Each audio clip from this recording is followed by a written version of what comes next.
Hey everyone, welcome to the RotoGrinders Morning Grind Podcast. I'm your host, Stevietpfl. It is Tuesday. It's June 20th. It's 2023. 11 baseball games to talk about here on this Tuesday. Joined by my buddy Keith Eister. Eys819. Keith, what's happening, my friend? Not too much. Just still sweating some stuff from Monday night here. Got pitching mostly right. I had way overweight on Scherzer, good amount of Paxton, good amount of Merrill Kelly. Waka not quite doing anything. He just started though, so I've got a bunch of Waka left, and then some San Diego stacks still, but got pitching right for the most part. Avoided the landmines at least. No Burns, no Pablo Lopez. So got some live teams here as we're recording. Yeah, I have a really good team that I think is going to fall short.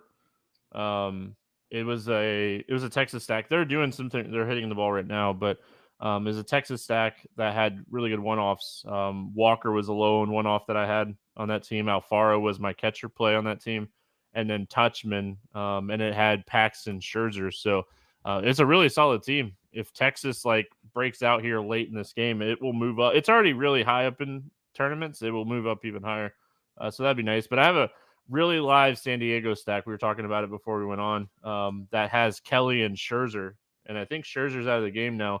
He got his strikeout prop, which we talked about yesterday, which is nice because I had a lot of that strikeout fantasy pick and play on Underdog and Prize Picks today. So I like that. I'm gonna miss a couple 5 for 5s today by Brandon Williamson getting 5 strikeouts instead of 4.5, which kind of stinks. So it looks like it's gonna be a pretty good day. Good start to the week. It was fun. I scripted today. I made 20 lineups. I don't know what's going on with that, but it was a lot of fun. I might do it again tomorrow. I might not. I built my 3-entry max teams too, and cashing 2 of the 3 right now. So I'm with you. I got pitching right. I feel good about getting pitching right. That's always a good way to start the week off. So pumped. 11 game slate. Let's see if we can keep it going here with the pitching. We have plenty. There's a lot of pitching. So it's always fun when there's a lot of pitching. A lot of options to talk about and talk through. So let's get into it. 11 games. What's up, YouTube? Hope you're having a fantastic Monday night. And if you are listening on the podcast, you can always join us. Most of the time we start at 10 Eastern during the week, Sunday night to Thursday night. Come hang out with us on YouTube, RotoGrinders Morning Grind YouTube page. We're over 600 subscribers. So thank you all. We haven't had it up very long, so I really appreciate it. So tell your mom to subscribe and your dad. It was just Father's Day. All right, Seattle at New York is where we start. We got Cole and Kirby facing off against each other in this one. 7 total. Very rarely do we see a 7 total anymore. Yankees a 140 favorite here. Let's start with George Kirby, a guy that has been struggling. Got a matchup against Miami. Absolutely dominated them last time out. Dominated New York when he faced them at home about a week and a half, almost 2 weeks ago now. Almost 3 weeks ago now. Time flies. What are we looking at here with Kirby at 8,700? Yeah, there's a couple very interesting pitcher prices on this slate, and George Kirby is one for me. I know he doesn't have the longest leash, and like you said, the strikeouts had been down through this season up until his last start at Miami, and he went out there and struck out 10. You know that's in there for him. I feel like coming off of that start, I feel pretty confident in firing him up at 8,700 here. New York just still not quite healthy. Judge still on the IL. They're missing Bader. I think Kirby can have a nice long start. He has the best walk rate in baseball. It was nice to see those strikeouts come back a little bit. I don't think he necessarily strikes out 10 here, but I think he can go 7 solid innings and 8 strikeouts is certainly in his range of outcomes. 10 is in there too. It's just not very likely that he does that again. I'll say the one downside, because I think I like both of these pitchers. I'll have exposure to both of these pitchers. The one downside that I will say about this game in general is in Yankee Stadium. If this game is in Seattle, it's a different game. I don't. Did they face off against each other when? I don't think so. They had, because Cole was on a weird rotation of getting an extra day, and so he didn't pitch against them when Kirby faced the Yankees. But anyway, it's in Yankee Stadium. Both of these guys, they have upside. Both of these teams strike out. We're looking at 2 teams that strike out a lot. Judge being on the lineup, I don't think he's back for the series. I didn't read anything. I know Bader's not back yet either. So, I mean, both of these pitchers going to Garrett Cole on the other side. Seattle's a huge strikeout team. They're a team that we target all the time with right-handed pitching. They have the highest strike or second highest. I forgot. Minnesota has passed them. Talk to me here. What are your thoughts on Garrett Cole? Yeah, another guy whose strikeouts have been down a little bit this season. But he's still one of the best pitchers in baseball. He's not up over 30% like he has been the last several years. But the matchup here, I still think he could find a way to 10 strikeouts. As you mentioned, Seattle strikes out a ton. 10-9 is a very fair price for Garrett Cole. There's a lot of cheap pitching on this slate that's in play. Garrett Cole is definitely one I want to spend up for, though. Yeah, I think both of these pitchers you can play today.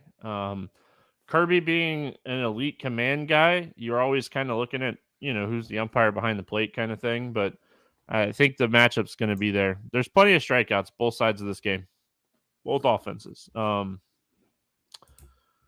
Bats. Garrett Cole will tend to give up a home run or two. Is there anything that you potentially would chase here as like a one-off? I don't think we're stacking either one of these teams. Is there anything that you would chase as like a one-off here for Seattle? Definitely not stacking, but the ballpark, I think it's completely fine to chase home runs. Cole has been better this season about allowing home runs, but he's still a fly ball pitcher. He has a fly ball lean at least, just not quite the extreme fly ball guy he has been. I'd be looking at, I don't know if I want to go expensive with Julio. Kelenic, you save a little bit of money. I don't mind that. Suarez has big pop. He's 3,600. Teoscar's heating up a little bit, 3,200. It's the power hitters. You're just looking for a home run, I think. Also, I just want to go out there and say, his fly ball rate is very close to the last couple seasons. So I wouldn't be shocked if his home run per 9 goes up. I think that he's on the right side of it right now. And when you're a fly ball guy in Yankee Stadium and you play half your games in Yankee Stadium, there's going to be some regression to his numbers. I will say, he has done a fantastic job on the road this season. I think his home run per 9 on the road is 0.5. So that's fantastic. But the pricing is kind of tough. Obviously you could always be like, hey, Julio Rodriguez, he's a guy that, you could target for a home run here. It's been one of those years where Cole has been very splits neutral. So lefty righty it hasn't really mattered as far as home runs. So, I probably don't get to anything Seattle today. If I'm building out a 20-incher max, maybe a one-off or two. But yeah, overall, I don't love this spot for Seattle. And honestly, I don't love this spot for New York. I think Kirby can get blown up from time to time, but he's a great command guy. He'll have those starts where he'll have bad starts just in general. But, he's such a good command guy. He's not going to walk 5 guys and let you beat him that way. You're going to have to beat him with the bats. Again, you could target home runs, but that's either side. Target home runs on either side. Yep, that's where I'm at also. All right, moving on. We got St. Louis at Washington. Gore and Montgomery facing off against each other. 9 total in this game. Cardinals are 155 favorite. Starting here with Jordan Montgomery, 7,400. As bad as Washington has been just in general this season, they're still a top 15 team in baseball against left-handed pitching. They have a really low 18.2% strikeout rate against lefties. Any interest here in Montgomery? Just because of the matchup, I don't think I do. It's a very interesting price. The slate is weird because I think there's a couple of guys who are just a little bit too cheap. And then there's one guy who's just way too cheap. I would say Montgomery is appropriately priced. I just don't like the upside here in this matchup against Washington. Like you mentioned, they've been much better against lefties. They don't strike out very much. And we're going to talk about it, but Justin Verlander's in this price range, which is just ridiculous. I know he hasn't been great this season, but Justin Verlander's a much better pitcher than Jordan Montgomery, even at this stage of his career. So, as a pivot off of a chalky Verlander, maybe you take some shots on Montgomery, but I'm just concerned about the upside here. There are a couple guys in this range that I think I would play over Montgomery today. So I think it's more of slate than anything else, just a slate in general. I'm not going to run out of my way to stack Washington against Montgomery. Gore on the other side of this game. I mean, this lineup should be really good against left-handed pitching. They should. They haven't been, but they should be. Mackenzie Gore has flashed some upside here this season. I think it's a slate thing again. I don't think in this matchup against this offense, I don't think I get there today. Yeah, similar. I just don't like the way, like St. Louis against lefties should be a really solid offense. There's a bunch of right-handed power in the lineup. Gore struggles with his walk rate, which is the biggest thing. He doesn't get deep into games because of that. You add in the power risk from these St. Louis bats, and I agree. I don't think it's the right slate. It's just when you click on and you're starting to like look through the numbers and stuff, and you see Paul Goldschmidt with an ISO of 119 against left-handed pitching this season, you're like, what the heck is going on? Yeah. I mean, you're a Cubs fan. You've gotten punished by this guy for years now. Yep. It's just odd. But they're still not striking out a ton against like left-handed pitching. The walks scare me, especially against this offense. Very patient, very patient. Let's talk bats. I don't think I have full stack Cardinals, but I do think like a mini stack, or if I'm building like a 4-4, or if I'm doing like a 5-3 or a 5-2, Nolan Arenado, Wilson Contreras, Paul Goldschmidt, even though he hasn't been great power-wise against lefties this year, I would have a ton of interest in those guys. DeJong is another like shortstop play that's like a home run type of upside guy. Again, probably not a full stack for me, but I do think like with them being on the road, I think they're definitely in the mini stack conversation. Yeah, for sure. Don't mind chasing home runs here, and pairing a couple of them together, because you can do cheap things like DeJong. Jordan Walker has been heating up here recently.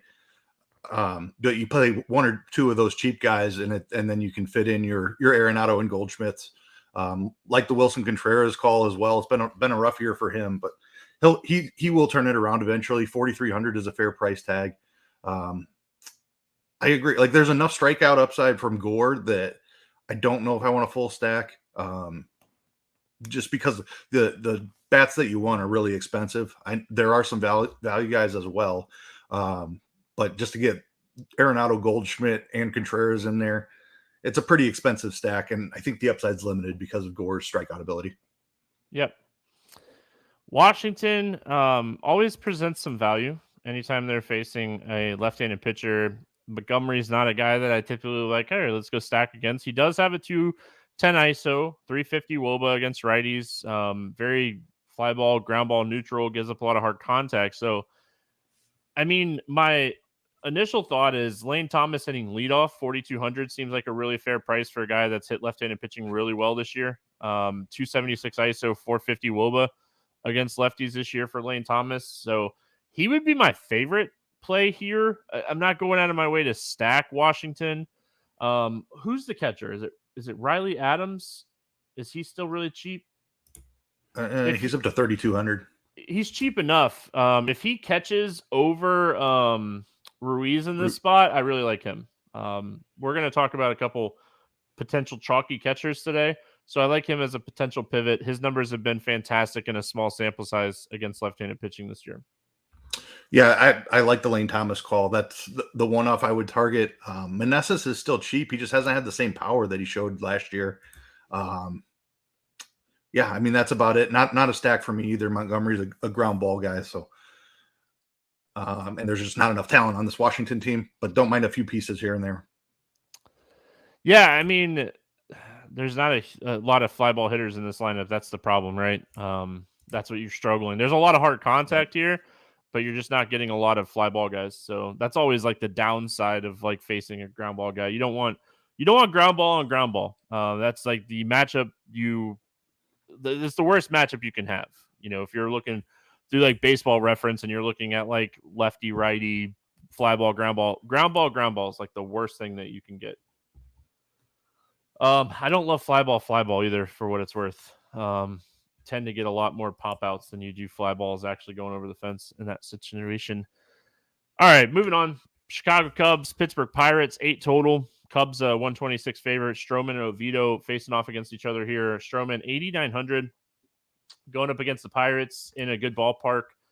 I mean, I feel good about 6 innings plus. The strikeouts always kind of the concerning thing with Stroman, but I mean, if you're looking for a quality start, I think he has to be in that conversation. Yeah, he feels like a very safe play today. I think you could certainly consider him for cash games.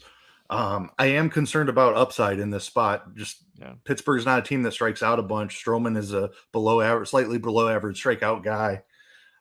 The leash has been getting extended a little bit, which is nice to see. Like for the most of the season, he was sitting right around like 85 to 90.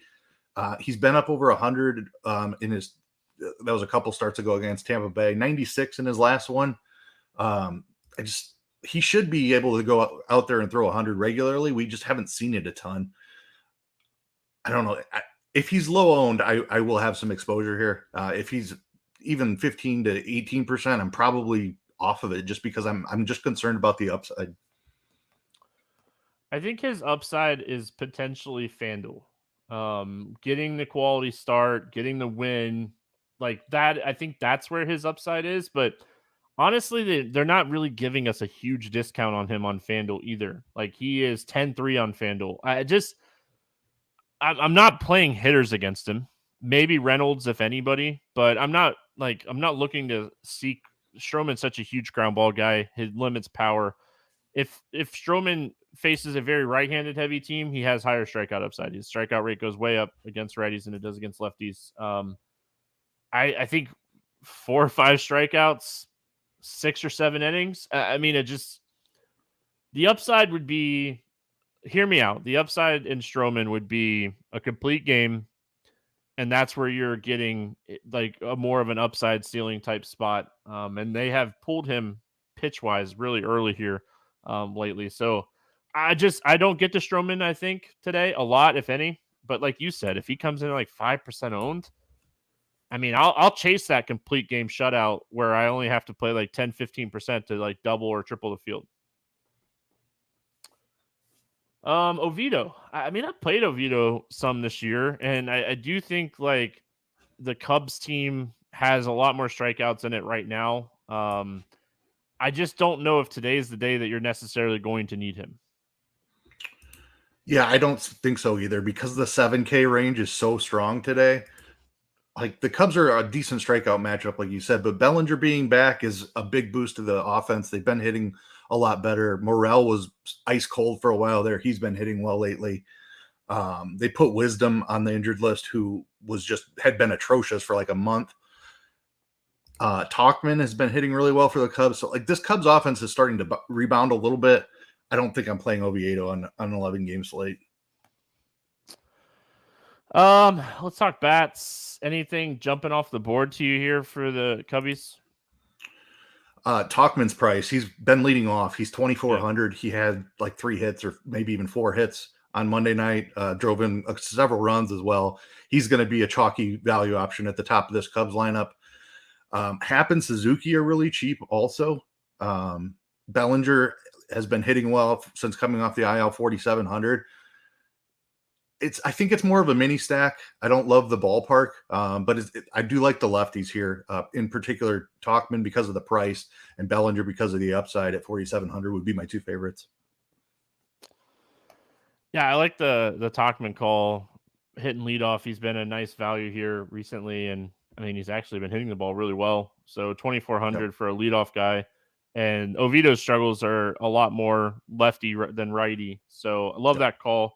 Can he keep it going? Who knows? But I mean, he's definitely earned a job right now by hitting leadoff and hitting well. So I assume that he'll be back in the leadoff spot in this game. Pittsburgh, I mean, with Reynolds being 4,900, I don't have any interest in Pittsburgh in this spot. Yeah, none for me either. Stroman has been awesome in real life. He's not the best DFS pitcher in the world because of the strikeout upside, but he is a very good real life pitcher. Gets a ballpark upgrade going into Pittsburgh. I'm not playing any Pittsburgh bats. All right, moving on. We got Oakland at Cleveland taking on the Guardians. 9 total in this game. Guardians a 240 favorite. The opener situation that's been happening here lately with Waldichuk opening, Medina coming in after, and then Savali pitching for Cleveland. I'm not touching this Oakland situation. I assume you're the same way. I am the same. Yeah, two bad pitchers. I have no problem picking on Cleveland right now, but these guys not pitching deep, Savali 7,900 against Oakland. He has a little bit of upside. Oakland's been a little bit better. He's not an above average pitcher, in my opinion. Do you have any interest here at 7,900? Ownership is going to be key here. This is a great matchup. I know Oakland's been hitting a little bit better here recently. They still strike out a ton. Savali was up around 24%, if I recall, last year. He's down below 20% this season. So it's hard to say. This is a very solid matchup. I think the price is okay. It's a slate thing, and just the way that pitching is priced on this slate, you certainly don't need him in a 3-entry max. A 20-entry tournament, maybe I get to him 10% or something like that. I think he can be in your 150 pool, but there's a lot of options in the 7K range. I'm only considering it because of the matchup. Yeah, so I was looking at it last time he pitched, and I just pulled it up again. Nothing's really changed for him. His strikeout rate's down about 5%. Swinging strike rate's down. The only thing that I was looking at this year compared to last year was his sinker is just not moving. I don't know. It's down a lot, average wise, break wise, drop wise, all that stuff. So, I feel like that's my biggest issue with him is that enough not to play him? Not against Oakland. If he's going to be chalky on an 11-game slate, sure. This is an easy spot to just kind of find. There's other pitchers in this range. We already kind of talked about it. There's other guys you can take shots on in this range. We're going to talk about Verlander. I am crazy and have interest in Ben Lively today. We'll talk about that. Dylan Cease, as bad as he's been in a really tough matchup, he has a way higher ceiling, I feel like, than a guy like Savali. So if he's going to be chalky, that is where it's all right, I don't have to. That's just as simple as that. I don't have to because this slate's awesome. So let's talk bats. Oakland bats. I'll continue to say this. Ruiz is a guy. This dude has 7 stolen bases over the last 10 games. He has 36 stolen bases on the season. If he gets on base, he runs. For some reason, I don't know how the DK algorithm works. I thought at one point we all kind of knew how it works, but no one knows. They just won't price this guy up. And in a matchup where Savali is not the greatest pitcher in the world, all I need to do is just get this guy on base one time, and I'm looking at 7 to 12 points right off the bat. So, he's just too cheap. And I feel like as bad as Oakland is, you could play this guy every single day right now. Yeah, I love that call. Just the speed upside is incredible. I don't mind trying to find a home run against Savali either. Noda is really cheap at 2,600. Everybody on this team is really cheap because, let's face it, they're not very talented. But I don't mind a Ruiz, Noda, Rooker type thing. They're the 3 most expensive hitters, but 3,200 is the most expensive one of the trio. So Seth Brown has some power too. He's 2,500. I don't want to full stack them because I don't think there's enough upside here, but I certainly don't mind 3 cheap pieces if you want to do that on the other side of an expensive stack. Oh yeah, they're just too cheap. In general, the all the names that you mentioned. Brown, Noda, Roker, Ruiz. We put Laureano in that conversation, but he's been running more recently, which is nice to see because this is a guy that we really could count on for stolen bases, and his upside was always there. It's kind of dipped off, but recently he's been running more. Oakland's just playing kind of good baseball. I don't know. Cleveland bats, great spot overall. Getting this matchup. Thoughts here? Ramirez, he's going to be a guy I feel like is going to get a lot of he's going to be pretty popular today. Good chunk of ownership. Absolutely. Yeah. The biggest issue here is you have the lefty opener and then a righty following behind him. I have no idea how long Waldichuk is going to go in this game. And I don't if Jimenez starts against the lefty, he's staying in when they go to the righty.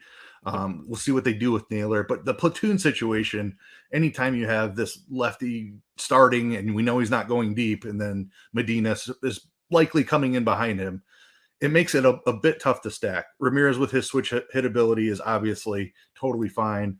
I assume that Kwan and Jimenez will be in there even against the lefty. It does just harm the upside of the stack a little bit.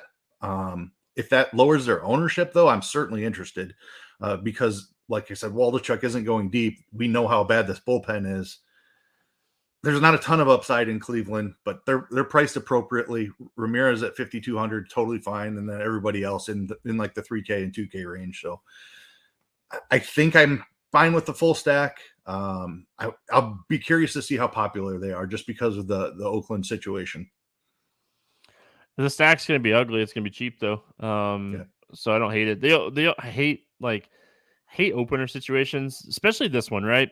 Because if your stack's going off, what I'm about to say doesn't matter. But if your stack leaves a couple guys on base, like getting Waldichuk for 3 innings and Medina for 5 is not the perfect scenario for Oakland. You want the bullpen. We don't want bullpens every time, but Oakland's bullpen is so bad this season. You want that bullpen, man. You want to get Waldichuk. You want to hit him hard in the first. You want Medina to come in the second, hit him hard, get him out by like the 5th, and then you get the bullpen. And that's how you want this game to go if you're stacking Cleveland. And my fear to this is they just haven't had that yet this year. Like the Cleveland team in general just hasn't had that like knockout punch upside this year. So Ramirez, I mean, he's still having a fantastic year. They're coming off of a game on Sunday where they put up 12 runs. You just hope that you see that type of performance here from Cleveland. And that's, I mean, when you're stacking, that's what you're hoping for anyway. You're hoping for those ceiling spots. Yeah. All right, Colorado at Cincinnati. 9.5 total in this game. Reds a 170 favorite. We got Freeland and Lively facing off against each other. Kyle Freeland, any interest here going up against the Reds? No, thank you. Dude, they might be the hottest team in baseball right now. They've won 9 in a row. They're smashing the baseball. Hey, it's shocking what happens when you start calling up some of your talent. It's just shocking. Anyway, Keith, I already kind of said it. I'm a crazy man. I think Ben Lively is more talented than his numbers have shown, and I think this team is really bad. That's where I'm going to start this conversation. The downside is the ballpark. The second downside is the ballpark, and the third downside is the ballpark. This team's bad. They're really, really bad. Colorado, in general, is just a bad offense right now. They're struggling both sides of the plate. There's a lot of strikeouts here. They're going to have a lot of righties in this lineup with some of the injuries they have right now. I think Ben Lively is going to be 3% owned on this slate, and I don't even have to play a lot of Ben Lively today. But if you're paying for a top-end stack today, you're going to want some value because you're going to want one good pitcher on most lineups. And I'm looking at this matchup going, dude, this might be the guy today. I had similar thoughts when I was looking at the slate before we jumped on here. Like, one of the things I always go through and look at all the strikeout rates. He's had a 23% strikeout rate. That's league average. And he's 7,100. He's not priced like a league average strikeout pitcher. He's like, you look at like Savali for Cleveland, he's 7,900. He has a 20% strikeout rate. Lively's too cheap, and this is just as good of a matchup as Savali's. You just talked about this Colorado team.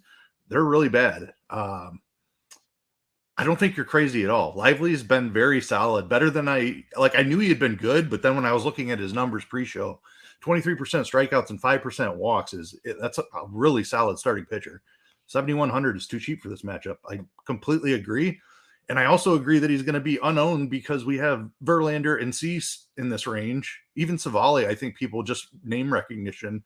They haven't seen Lively's name in a couple of years because he was over in Japan or KBO, one of the two. KBO. Yeah. So I don't think anyone realizes just how good he's been. I don't think it's crazy at all. Yeah, I mean, he definitely, when he went over to the KBO, found some strikeout stuff because that was his downside. Like when he got drafted, everyone, kind of said like the strikeouts were the concern. But I mean, we are now 6 starts in, and we're looking at a 10% swinging strike rate. And then you mentioned the 23.3% strikeout rate. So, I mean, 10% swinging strike rate against Colorado is enough for me to like make my ears perk up a little bit at almost 7K. So I don't think he's going to go out and score 30. I just want to throw that out there right now. I'm hoping for like 20 to 25 from him. And then if I can get 25 to 30 out of my main pitcher and my stack does its thing. Because, I mean, really, Verlander is going to be chalky.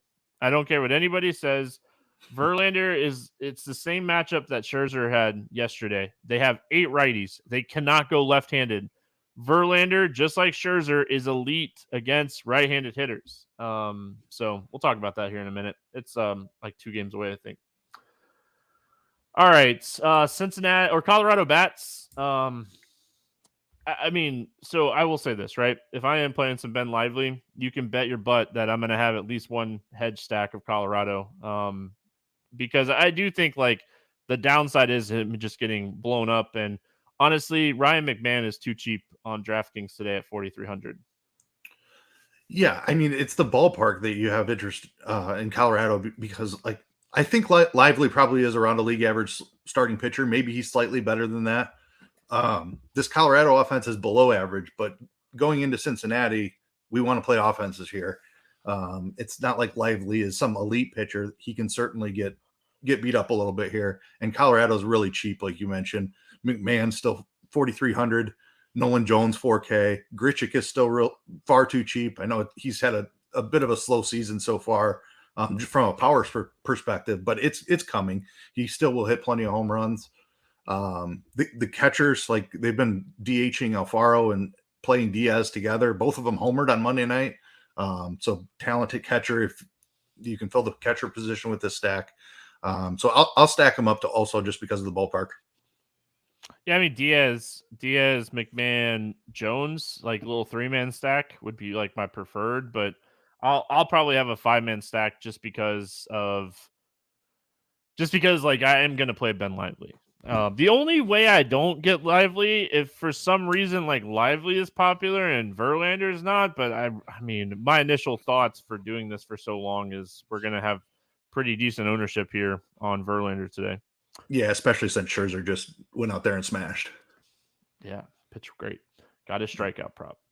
All right, Reds. Dude, I love the Reds again today. I mean, we kind of talked about it yesterday. They're one of the hottest teams in baseball. Kevin Newman hit a home run today. Like, I mean, chalky Kevin Newman going yard is always fun. I mean, it's an 11-game slate. Ownership should be down a little bit in this spot, but Kevin Newman was 21% owned yesterday, and he gets another lefty. Gomber, one of the worst pitchers in baseball. I'll keep saying it. Freeland is a low strikeout guy, too.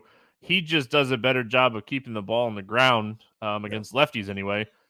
I mean, it's almost the identical spot for the Reds. Yeah, I mean, they're one of the top offenses on the slate. It's a fantastic ballpark. Freeland, very low strikeouts. I mean, this is a guy we pick on in Coors all the time. This is probably the second best hitters park. I mean, at least from a home run perspective, it's way up there as far as hitters parks go. And the Cincinnati offense is just good now. Votto being back lengthens the lineup. He may get the day off, 2 lefties in a row after missing so much time. But that's, I mean, even if he does, there's still plenty of guys to stack with. You've got De La Cruz, McLean, Steer, India, Senzel. Like, this is just a deep lineup now. Yeah, I mean, they're one of the top stacks on the slate. I mean, I got nothing else to add with this lineup. Getting this talent, Joey Votto being back. Good to see him get a home run. You know, good to see him back. As long as he's not choke up Votto. I mean, any OG listener to the podcast knows how much I hated on this guy, and rightfully so. You're never playing a guy in DFS that's choking up with 2 strikes. Like, get off of my team. But he's changed his approach, and good to see him back. Such a good, like, fan favorite dude. It's good for Cincinnati to have, like, he's like a veteran leader now, right? You got all these young guys. Votto being in the lineup helps. All right, Boston at Minnesota, 8.5 total in this game. Twins a 135 favorite. Cutter Crawford against Bailey Ober. Crawford not pitching deep. He did go 80 pitches last time out, but I mean, as soon as they kind of extend this guy, he starts walking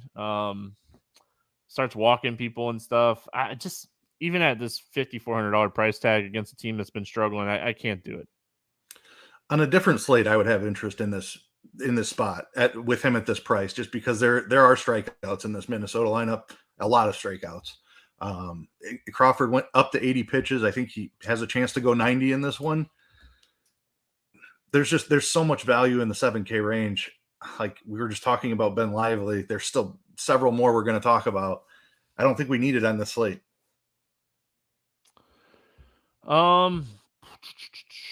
Yeah, I mean, Ober 9,200. Red Sox, as bad as like they've been, they still don't strike out a ton. That's always my biggest concern. It was my biggest concern with Pablo Lopez yesterday, is just like not being able to go out and dominate this team. You look at the season numbers, the Red Sox are one of the hardest teams to face in baseball. They're one of the hottest, like hot cold teams in baseball too. With Ober's price, I feel like it's really easy today just to say I don't need to play this guy. Yeah, completely agree. I mean, just if you compare his numbers to Lively, who we just talked about, Ober's at 24% strikeouts and 6% walks. Lively was at 23% and 5% walks.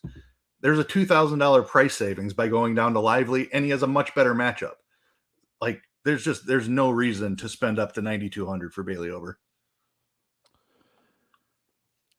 I'm not stacking. I probably don't stack against him. I might though. Like Red Sox on the road, he gives up a ton of hard contact. Again, you look at this team and like Duran has good numbers, Verdugo has good numbers, Devers has good numbers, Yoshida has good numbers. It's good to see Cassis hit a home run yesterday, or if you're listening to this podcast tonight.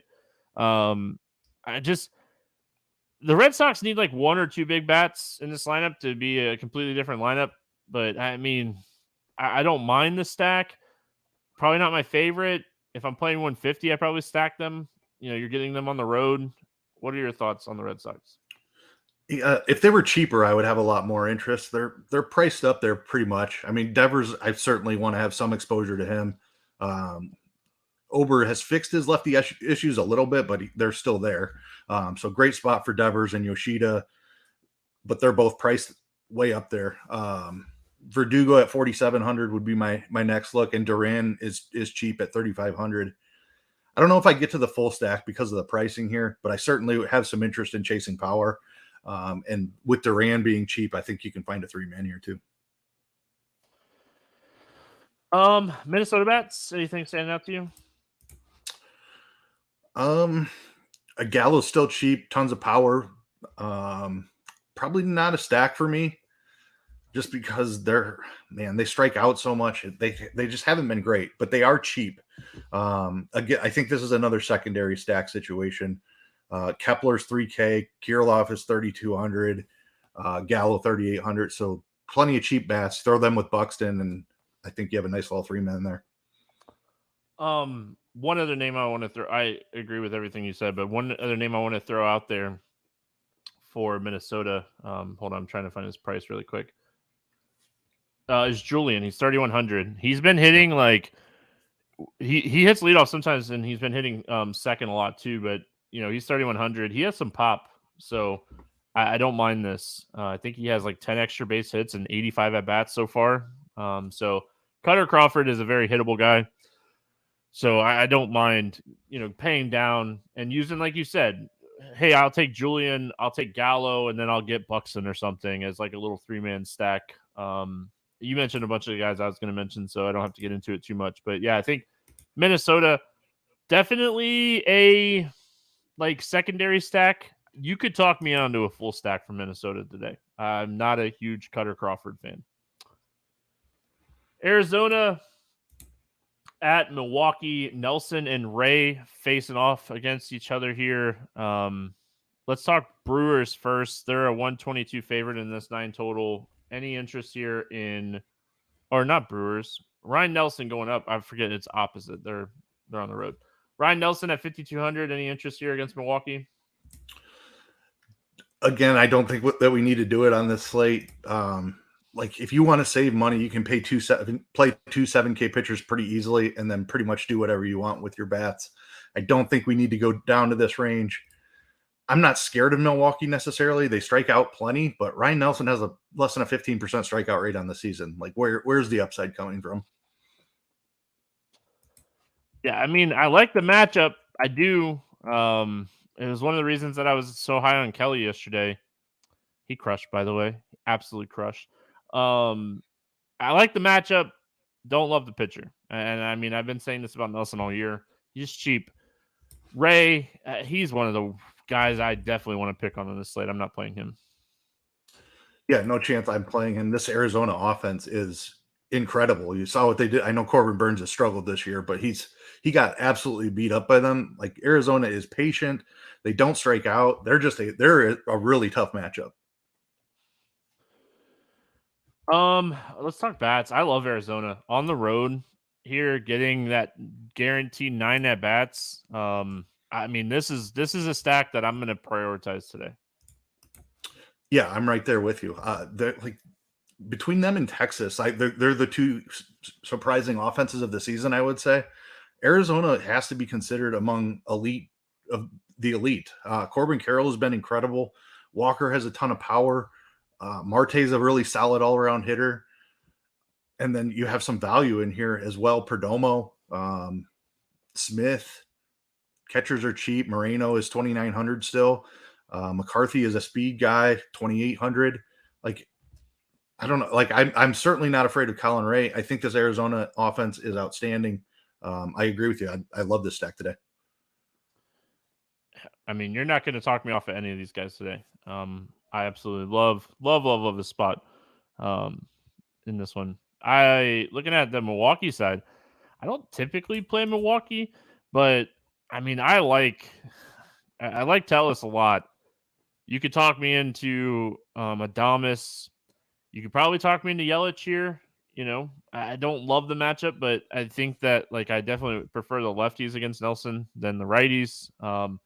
His walk rate, his strikeout rate is under 10% against lefties this year. It's just such a low strikeout rate in general. You could talk me into a mini stack from Milwaukee, maybe even a full stack. I could see myself doing a 4-4 game stack and just saying, hey, this game's going to be really high scoring type of stack. But Nelson is a guy that I love to pick on. He's a guy that gives up a ton of hard contact. He really struggles with lefties. Rowdy Tellis is probably a guy that you're circling for a home run type of upside play today. Yeah, I absolutely love that. The Tellis call. Yelich has been sort of rebounding on the power. His price is coming up with that increase in power though as well. I'm on board with the full stack. Like I just talked about Nelson's strikeout rate. He's just not getting anybody to swing and miss. So stack is certainly in play. Jesse Winker is still 2,700. I'm probably just going to keep chasing that guy. Don't know if he has it anymore or not, but at 2,700, I think I can still throw him in a lineup, especially against a pitcher that just isn't going to strike anybody out. All right, before we move on to the Texas-Chicago game, this is why one of the things that I love about doing the show live is because if something drops, I don't watch or pay attention to Twitter or anything during the show. And had we not had YouTube chat going right now, I wouldn't even install this until after the podcast. Freeland not starting for the Rockies, and they're calling Noah Davis back up to pitch. Freeland's dealing with a virus, could potentially pitch Wednesday. Davis going to get called up and pitch here. Swinging strike rate still way down. You know, this is a guy that I think he had one inning last year. He's pitched a little bit this year. He's really struggled. Does it change your thought process? I still don't think we're playing him, right? I don't think I have interest in Noah Davis because of just how hot this team has been. Does it change your thought process at all really quick on the Reds? And then we'll move on. I'm still interested. I would say it actually raises their ceiling a little bit. Like Freeland does a decent job of keeping the ball on the ground. I'm looking at Davis has kept the ball on the ground as well. But he has been much more susceptible to blowing up just because his walks. He's a young pitcher. Like, just he's not as refined of a pitcher as Freeland is. I think he could certainly have a decent game here, but I could also see the Reds just destroying him. It's still a great ballpark. I'm still very interested in the Reds.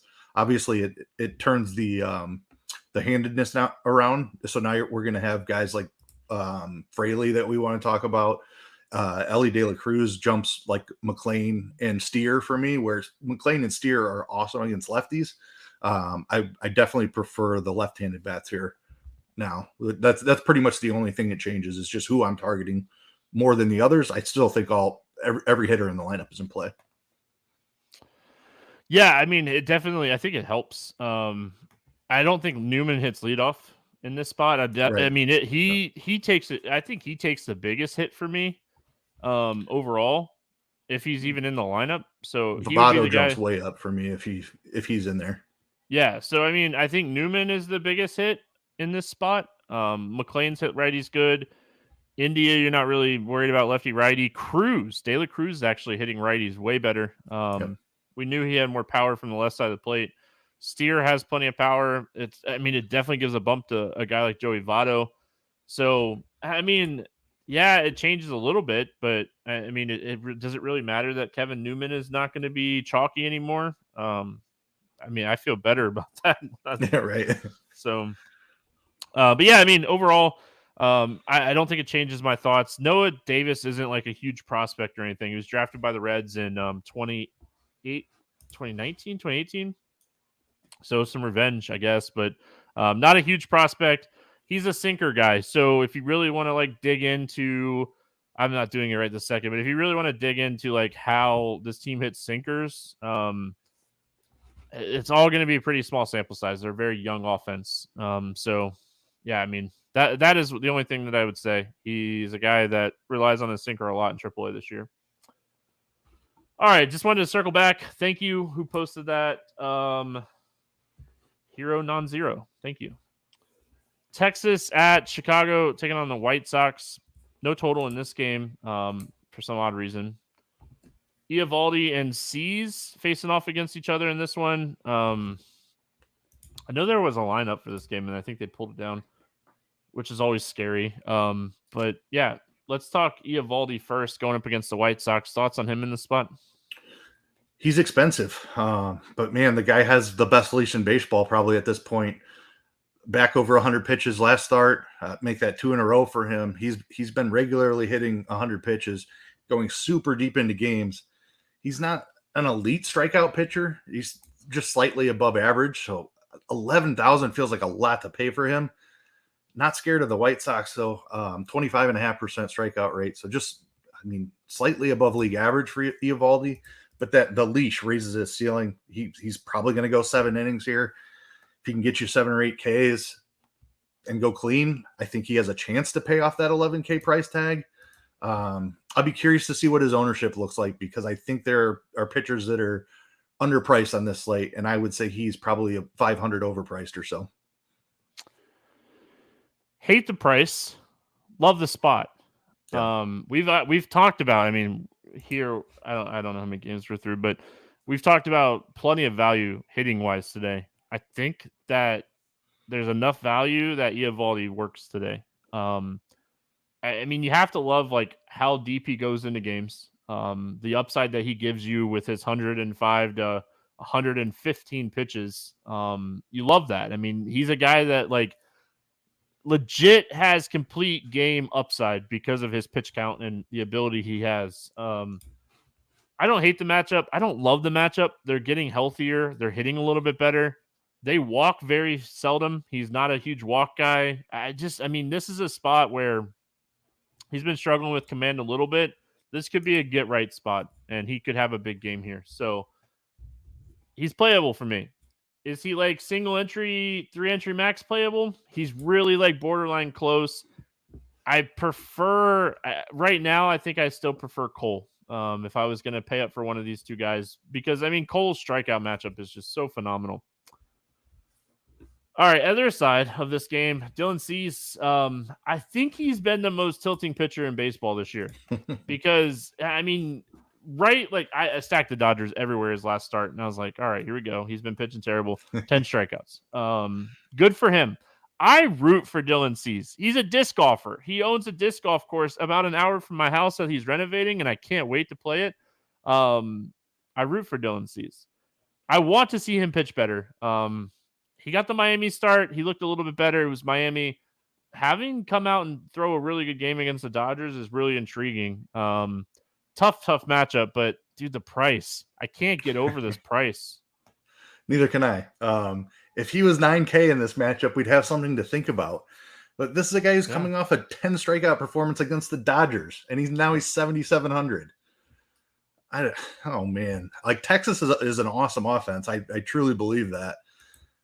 He doesn't need to be perfect in this matchup though. Like 7,700 is like you can pay up for Eovaldi or Cole and pair Cease with them, and then you still have plenty of money left. Like he doesn't need to give you much more than 20 in this spot. And this is a guy who finished second in the AL Cy Young race last year and had a strikeout rate well above 30%. He has not been that guy until his last start. But we know that type of talent is in there. Like his slider and curveball combination are just filthy. If he's got it figured out, which he appeared to in his last start, it doesn't matter what the matchup is. He's always playable. This is a guy we paid 10K for many times in the past. Yeah, I mean, his biggest thing this year has been the struggles against lefties. Like that is when you're looking at like side by side, or up and down, depending on the site that you're looking at. If you're looking at like last year and this year, his biggest downside this year has been the lefties. His strikeout rate's down, his swinging strike rate's down, his walk rate is up. His numbers against righties really haven't changed. So Josh Jung, Garcia, Marcus Semien, I'm taking out some of the big bats in this lineup, and I'm hoping that he just kind of gets around like Lowe and Seager, just in general. So I mean, the ceiling is too high. The ceiling is too high. This is, like you said, a guy that like legitly had a chance to win the Cy Young last year. He's just too cheap. Bats, you could bet your butt. Even in a 20-incher max, I will have at least one Texas stack. No doubt about it. When Dylan Cease has been off this year, he's been awful. So I have no issues running a stack out there. He still hasn't been giving up a ton of home runs, but we've seen him multiple times this year throw like 4 or 5 innings, and then you're getting into a bullpen. Texas is really good. I will definitely, even in a 20-incher max, have at least 1 or 2 stacks of Texas today. Yeah, I certainly don't mind that. They're expensive.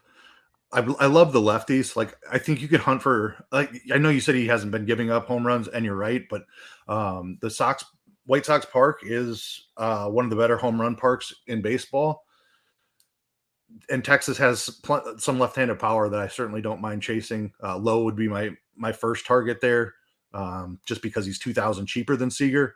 You can chase a home run from Seager if you want, but you probably need a little bit more than just a solo home run. But yeah, the stack overall, because he does have that walk issue still. Even when he was an elite pitcher, he had walk problems. Walk rate's above 10%. He can certainly walk 3 or 4 or 5 guys in 4 innings, exit early, and then you have a bad White Sox bullpen behind him for your Texas stack to continue to go nuts on. So I certainly love Cease at this price, but I certainly will play Texas against him in a couple lineups also. White Sox. I don't have as much interest in like a White Sox stack where just Eovaldi. I mean, he's another guy that gives up home runs, I guess. Like he can give up home runs in bunches. We've seen that in the past. So maybe you're home run hunting here. It's not my favorite. It's not my favorite. Yeah, I don't think I'm targeting anything here against Eovaldi. He's just been so good this season. The White Sox are cheap is the only reason I'd even consider it, but I'm probably passing on White Sox bats today. All right, we're cruising along. That's what we do. We get through these games as fast and as efficient as possible. Mets and Astros, 7 total. I'm shocked. This game's at a 7 total, by the way. I really thought we were going to get the rare 6.5 when I was looking at the slate, but it's at 7. Astros a 145 favorite. Valdez and Verlander. Justin Verlander going back to Houston, getting a right-handed heavy team at 7,300. We've kind of hinted at it multiple times. Dude, he's just too cheap. He's just too cheap. We were saying about C's, but like he's just too cheap. Tough matchup overall. But I mean, this is a guy that for years and years and years, he's dominated at the major league level. He struggled a little bit this year. The downside is his struggles this year, the strikeout rates being down. He's too cheap. He can give you 5 innings and 5 Ks and pay off 7,300. He's way too cheap. Like he was over 100 pitches his last time out. He's still got solid stuff in there. I know his Ks have been way down this season, but I would venture a guess that he's still an above average strikeout pitcher. He has not shown that. He's 21% on the season. But I think he lands more around 25% once this year is over with. And this Houston lineup without Yordan Alvarez is just not nearly as scary. That they can't get left-handed on him. We just saw Max Scherzer dominate this Houston team. I think he's going to be extremely chalky. If Scherzer would have struggled a little bit, I think you could make the argument that people would be like, "Oh, Verlander and Scherzer are washed." Now that people saw Scherzer do that, I think they're going to feel really comfortable playing Verlander here. I mean, even for a 21% strikeout pitcher, like with a pitcher with his leash, he's still 2,000 underpriced. And that's if you're buying into the low strikeout rate. Personally, I think there's a little more strikeout upside in there. He's way too cheap. I don't even know how I fade him or like go underweight at this point, because even if he doesn't go out there and put up 8 strikeouts, I still think he has a chance to be useful at 7,300. I don't have much else to add. Velocity is down a tick. It's a tick. He's averaging 94.4. He was at 95 last year. It's down a tick.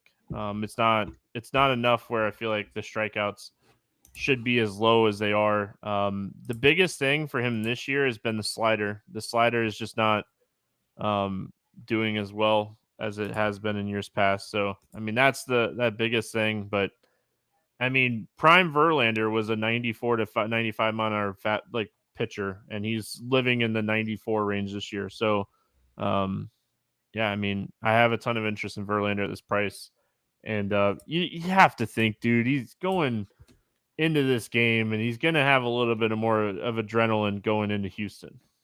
Yeah, I mean, I don't think has he been back since leaving? I don't know. I don't know either. I don't think so. He left last year, right? Like he was with Houston last year. Yeah. So I don't think so. Yeah. But he was with Houston from 17 to 22, right? I think. And then sounds right. Definitely won at least World Series with him. Like anytime you win a World Series for it, he's going to get a massive ovation as soon as he walks out to the mound. Oh, fan favorite. No doubt. Fan favorite. It's going to be like pitching a home game for him. Yeah. Valdez, other side of this game, 10-2. We know what we're getting out of Valdez. He's just going to go out and he's going to throw an excellent start. That's what he does. Mets worse against lefties than they have been against righties this year. Don't know if it's necessarily like way worse. What are we doing with Valdez here? It's tough because I think you have Cole with more upside for just a little bit more. Cole was 10.9, Valdez is 10.2, so 700 difference. You've got a lead upside in the 7K range. Valdez is an awesome pitcher, but the Mets are not a team I like to pick on, especially with Pete Alonso back now. I don't know if it's kind of like Stroman. Like, I think he's a great pitcher. I think he has a solid chance to go out and have a nice, long, clean start even. And I just don't know that that's enough because there's not elite strikeout upside here. He's priced appropriately. It's dependent upon ownership whether I get to him today or not.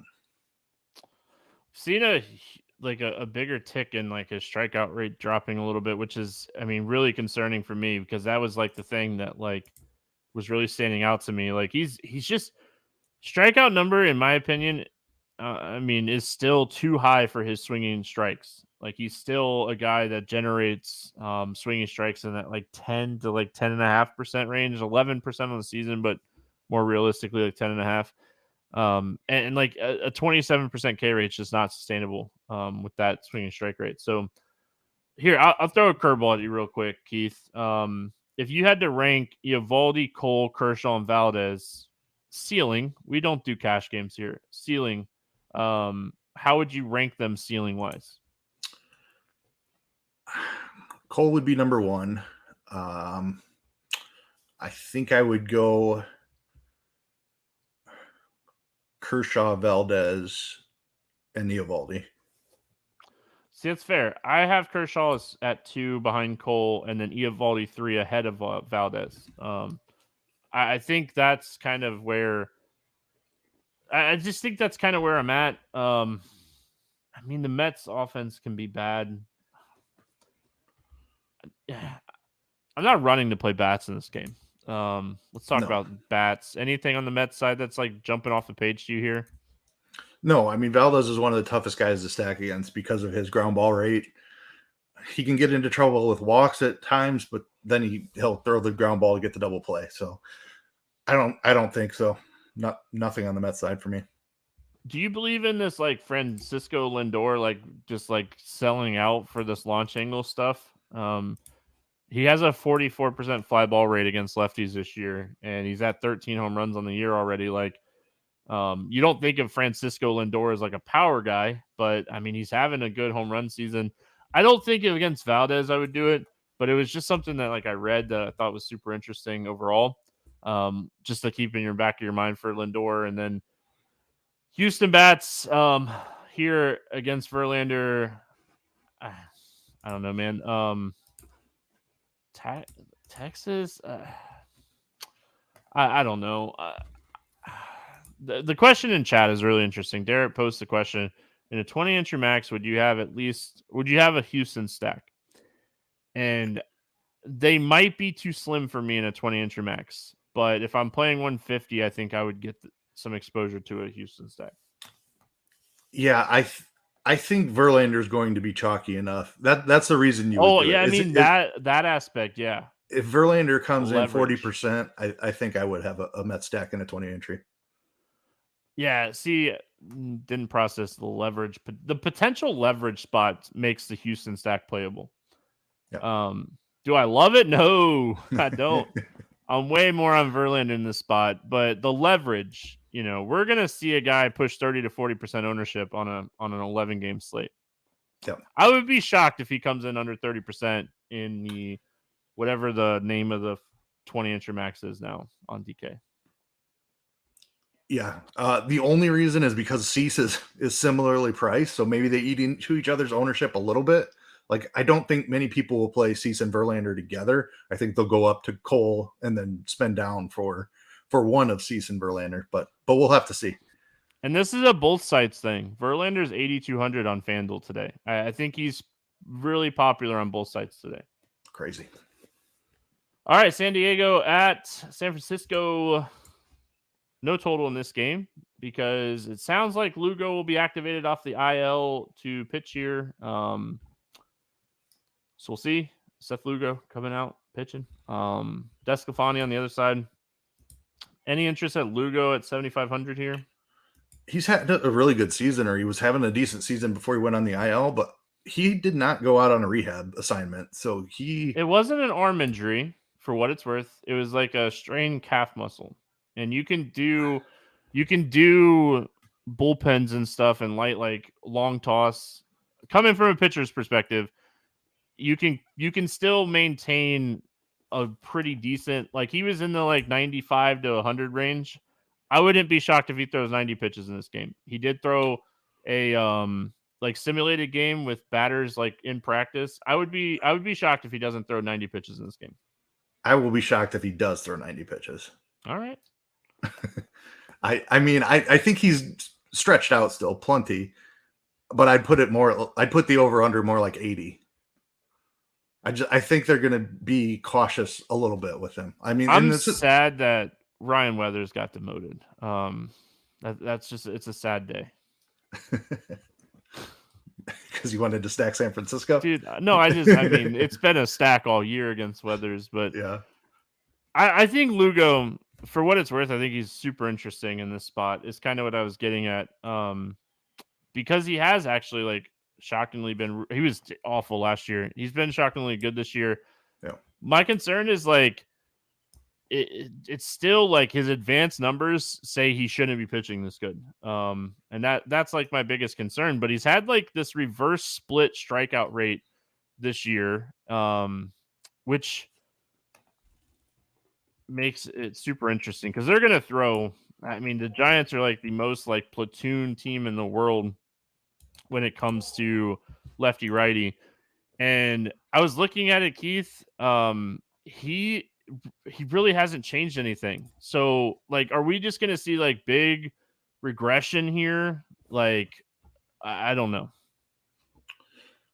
Yeah, I mean, I'd have to look in. So you looked into like the pitch mix, and he's not doing anything different. He hasn't changed anything. Year. He's still he relies heavily on his fastball curveball combination against lefties. He's been throwing his sinker a lot less against lefties this year, and really just kind of using it against righties. So he's really been like a 2-pitch guy against lefties this year. Barely working in the sinker. And I mean, his xWOBA numbers are really high. So I mean, that's always super concerning to me. Yeah, I mean, I'm certainly not playing him in this spot. His curveball, for what it's worth, even last year, his curveball's elite. I mean, for years now, like top like 5% of baseball right? Curveball. Yeah, his vertical movement on his curveball, top 5% in baseball, probably top 2%. Every year now since like 2019, like elite curveball. When he was drafted in 2016, it was the thing that we talked about all the time. Big curveball guy. So I don't know. Man, you have me concerned about the pitch count. I really like in my head thought we would see 90 pitches here. I mean, he had a very strong leash before he he pitched injured, 93 pitches in the first game of the season this year. Yeah. But he has not thrown. He's been out for a month, and I completely agree. He's been throwing on the side. I don't know. It's concerning that he missed a month and did not throw and hasn't thrown in a game in that entire time. All right, if I had seen one rehab start, where he threw 75 pitches, I would completely agree. 90 is what he's doing today. Coming into and everybody in chat saying jelly bean bet. If Keith gave me like 80, I would do a jelly bean bet because I really do think he'll go at least 80. But so coming into the podcast, my thought process was Lugo, Lively, pivot off of Verlander and Cease would be like that was my mindset. And honestly, I think like that's still kind of my mindset. I don't love Lugo as much. Like it makes me like Lively a little bit more. But I mean, those are the two guys that I'm going to be looking to pivot off of Verlander. I'm not fading Verlander by any means, even if he is chalky. I think that those would be my two favorite pivots still. Descafani on the other side of this game, we're starting to see Descafani regress like we said it would. Any thoughts here on Descafani? No chance I'm playing him against San Diego. San Diego is finally hitting like the elite offense that they were supposed to be. No chance I'm playing Descafani. I mean, I don't love it at all. Like his numbers scream regression so much, and if you look at his last like month stats, it's just been terrible. Juan Soto 2 home run game already here on Monday night. Nope. I love the Padres stack. They were really low. I was just looking at like the Padres team that I had moving up the tournament, and like I'm shocked a little bit by their ownership on a 7-game slate. I think they potentially fly under the radar again here. Like these West Coast games, man, people hate playing these games. It's so interesting. Yeah, San Diego is one of my favorite stacks on the entire slate. DeSclafani gives up home runs. The San Diego team is on fire. Just such a long lineup. Even if they are a popular team, like there's 9 solid hitters here, so you can do different things, like play a couple at the bottom of the order and just get different. They're expensive enough. I don't think they're going to be super chalky. I think the Reds will come in with more ownership. Like San Diego will be top 5, don't get me wrong, but I don't think they're going to be like massive chalk or anything. We've got a ton of games. People love playing games in Great American Ballpark, so love San Diego. Giants bats against Lugo. Any interest here? No, they platoon so much. I think Lugo. I'm buying into what Lugo's doing. It's the pitch count's the only concern here. I would have interest in Lugo if I knew he was getting 90 pitches. So I'm not necessarily trying to pick on him. Yeah, I mean, San Francisco's not that cheap either. Like when they were cheap, I was fine using them, and if a guy got yanked after 3 at bats, it was whatever. But now that like Peterson's up to 4,600, which is pretty much his full price. Wade is expensive. Conforto's over 4K now. Yaz is still cheap, but enough respect for Lugo. I don't love the San Francisco stack. If I do end up playing some Lugo, I wouldn't be shocked if I like end up with like a 1 or 2 type of stack. Like I like to hedge, and this is why I don't do a lot of 20 inch max. I hedge way too much. So I just looked it up just to see what Cardi had, and I'm sure this is untouched, and like Cardi will very obviously, raw. Yeah, very raw. But he has him at 60 pitches. Lugo. Oh, can I have the over on that? I said 80. Come on. Yeah, and like obviously when Cardi does the actual projections, he will have all the information, and that's certainly not a solid number, but that's just what's in there right now. Yeah. It's when you're looking at projection models, don't look at that stuff until like 2 or 3 o'clock in the afternoon. Yeah. For what it's worth, I instantly, when you said that, I instantly went on Prize Picks because they do have like the fantasy pick'em plays where they do like pitchers pitches, and I was like, oh baby, let me get that up here the night before. I'll be looking for that tomorrow. 60, I take the over. Yep. All right, we finish it out in LA. We got Dodgers and Angels in LA facing off against each other. Do they have a cool name? Is it just like the Battle of the Sunshine? It's the Freeway Series, I think. Freeway Series? Okay. I think so. Because New York is Subway. I think LA is Freeway. Oh, yeah. I mean, you can't drive on the freeway, so it should be a battle. Yeah. Whew, man, there's been so many times I've been in LA where you're bumper to bumper. And I live in Florida, and traffic is awful here. But 8.5 total. Kershaw 155 favorite here. Detmers and Kershaw facing off against each other. Let's talk Clayton Kershaw here. Once you get past the top half of this lineup, it's a beatable lineup. Kershaw, elite pitcher, still in this day and age, still elite pitcher. Talk to me. What are your thoughts here on Clayton Kershaw? Yeah, I mean, I think he's my second favorite spend up on the slate behind Cole. I like the matchup against LA is not ideal. They are better against lefties, but Kershaw, like, matchup doesn't really matter for him. 10.5 is a perfectly fine price. Plenty of upside there. Like, I was concerned the strikeouts were going to fall off a little bit, but he's been incredible, right back up around 30%, 29.3 on the season. Walk rate is still incredible at 6.3%. Yeah, I don't have anything bad to say. Just the Angels line up a little bit better against lefties, but Kershaw's not a guy I'm concerned about matchup with.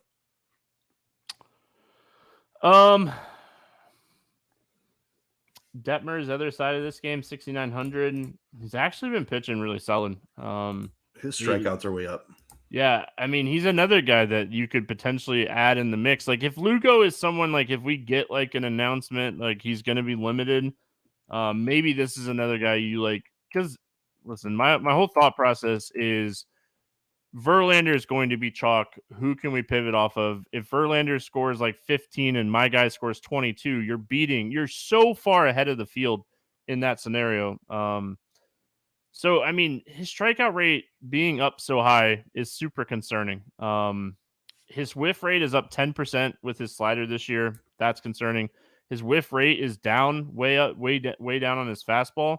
Curveball is like his curveball, like slider combo is like his go-to. I mean, it's concerning, Keith, but like when we're looking at like his movement from like up down type of movement and side to side movement on these two pitches, like they've been elite. I mean, they're elite. So can it continue? I mean, looking at the numbers and this whiff rates, until this stuff starts to drop, I think the answer to that question is yes.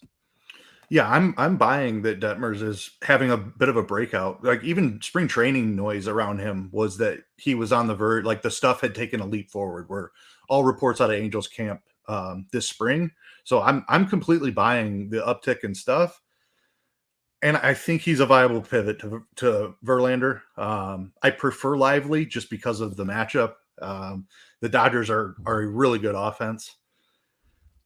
I think Detmers is in play though, even against the Dodgers. Like I said, I prefer Lively, but you could talk me into some Detmers too. Don't forget, like a couple of years ago, this was one of the top prospects in baseball. 2021. So like, don't forget that like at one point, like this dude was expected to be this good. Like hold on, I'm gonna pull it up really quick. I think it was 2021. Yeah. So like the same year of like 2021 prospects were like Wander Franco, Rutschman, Kalenic, Rodriguez, Mackenzie Gore, Bobby Witt Jr. Like in that same class, he was a top 100 prospect. So like the talent is there. We were all just kind of waiting for it to show up. And yeah, I mean, it's really interesting when you're looking at it and like where he's progressed. He's super young still, right? Like he's not, I think he's Yep. like 24, 25. So 10th overall pick in 2020. He's 23 yeah, years old, about to turn 23. 24. Yeah. Yep. So, man, I kind of like this. If I need to get off a Lugo, I might play him either way. Like this is shaping up as like a slate where I'm just might say, like tournament mindset. I might just go, Verlander's going to be like 30, 40%. Maybe I fade him. And just, I mean, it's really, and it's a 20-incher max. That's the perfect type of tournament to do it. Whether like if you're a low stakes player and I talk about this in NASCAR all the time. So if you're a NASCAR subscriber, you probably heard this many, many times from me, but like building out. So like, all right, I build my main script in like the $4 20-incher max. I really like where I'm at. Verlander's chalk. Well, I'm going to use that like $1 if they still have it. I can't see it, but if they have the $1 20-incher max like they used to, I'm going to fade Verlander in that contest, and I'm going to get overweight on some of these other guys. It's a strategy that I don't feel like enough people talk about, but it's really shaping up as we have some pitching on this slate. We really do. Definitely. Someone in chat just said they wrote down 13 pitchers. I mean, Yeah. Narrowing down pitchers is going to be fun today. Yeah. Plenty of bats still, though, too. All right. Dodgers bats. Obviously Mookie, Will Smith, JD Martinez. But after that, I mean, it kind of gets rough. Taylor's cheap, but that's one of the reasons that like maybe this is a spot we could take shots. I'm not a Rojas fan. I know a lot of people like to play him. He has 0 home runs on the season. He's an on-base guy. He can put up double-digit fantasy points. It's just he's not my favorite type of play. Yeah, Vargas is the one that there's more power and speed upside with Vargas. I know he's not quite as cheap as Rojas, but as far as value goes, 3,100. I don't mind him in a stack, but I agree with you. I don't love playing Rojas either.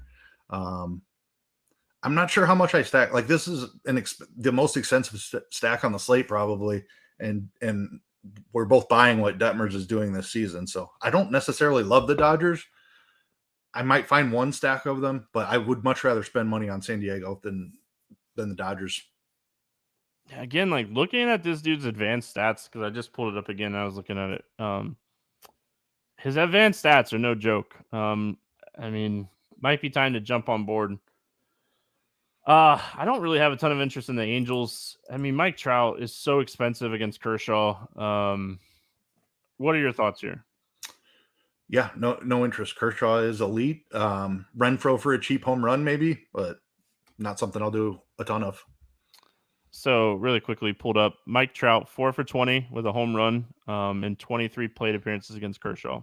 2 extra base hits, 6 strikeouts. If you believe in the BVP thing, I like it. I don't like it when it's like 5 at bats, but like when we're getting up into like 20s and like we can get into it, but like I'll probably look into like the pitch mix, and Kershaw probably has a good pitch mix against Trout. And honestly, Kershaw's elite, so it doesn't matter. Yep. All right, morning grind game, and then we'll get out of here. We've hung you guys out for a long time. Under 8K to get 6 or more strikeouts. Who do you got today? Well, Justin Verlander, of course. I can go somewhere else if you don't want to go with chalk answers. I'm not going chalk, man. I'm going Detmers. I'm looking into this dude, Yep. and I love what I'm seeing advanced stats wise for this guy. If you're chasing ceiling, he might be my favorite like ceiling point per dollar pitcher on the slate now. Now that we've gone through the slate. Over 8K to score under 15. Who's your bust today at the top? Bailey Ober, just too expensive. Has a high contact Boston offense as a matchup today. Yeah, I mean, this is a tough question. With you taking Ober, I think it's Kirby going up against the Yankees. My only issue is like he's a good control pitcher, but I think it's Kirby. Over 4K to hit a home run. Who's going yard today? Fernando Tatis versus Disco. Okay, I like that one. I like that one. Give me Christian Walker at 4,400 to hit a home run here. He's been hot lately. Love the matchup overall. Give me Christian Walker. Love it. Under 4K to get 2 hits. Who's your cheap bat that you like today? Give me Mike Tauchman. Been hitting at the top of the Cubs order. Good matchup today against a guy that struggles with lefties. Way too cheap. I should change this to like 10 fantasy points. But anyway, especially with stolen bases, much more a thing now. Yeah, that's what I was thinking. I was like, man, I really want to say Ruiz, but I don't know if he gets 2 hits. Give me Gallo. Crawford, not a huge strikeout guy. This just seems like a Joey Gallo spot. He hasn't hit a home run in a while. Doesn't it just scream like everyone tilting a like double dong Joey Gallo day? I don't know. I'm going to go Joey Gallo. Stacked score 6 or more runs. Who do you got? I think I know where you're going. I'm going to go Cincinnati just to not steal yours. They're red hot. Like whether their pitching doesn't change my feelings on them. I still think they're absolutely one of the top stacks on the slate, whether it's Freeland or Davis. Arizona Diamondbacks. Yep. I love the Diamondbacks today. I was going to say Padres or Diamondbacks. I love the Reds call. I mean, just kind of thinking about it, it's probably my 3 favorite teams today, bats wise. So absolutely love this spot for Arizona. Arizona is likely going to be my highest owned stack today. I love the matchup. I love the spot. You always are a little concerned about Milwaukee bullpen, but it's been a lot worse. They kind of wholesaled the bullpen. Was it last year? I think it was last year. So love this spot for Arizona. Keith, any final thoughts before we get out of here? This might be the best slate of the year. We've got some crazy cheap pricing, some elite pitching. Like this one's going to be a lot of fun. All right, that's going to wrap it up. Comment on the YouTube page. Do you like 2 hits under 4K, or would you rather us do like a 10 fantasy point thing? Let us know in the YouTube comments on the video. Appreciate everyone hanging out, watching. While you're commenting, subscribe. Help us out. We'll be back tomorrow talking more baseball. Hope you have a fantastic Tuesday. We'll see you all tomorrow.